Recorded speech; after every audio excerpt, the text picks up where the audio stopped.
बोलो बोलो पाटन देवी मैया की।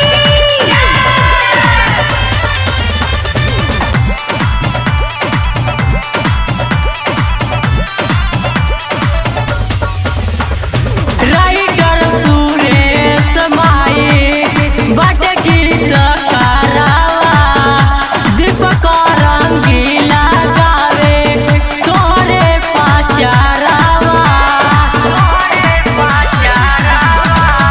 राइटर सुरेश माई बट गीत करावा दीपक रंगीला गावे तोरे पाचारावा के समैया कहाँ बड़ू मैया तू मैया अपन दर्शनिया खोली ना मंदिर के केवड़िया खोली ना मंदिर के केवड़िया।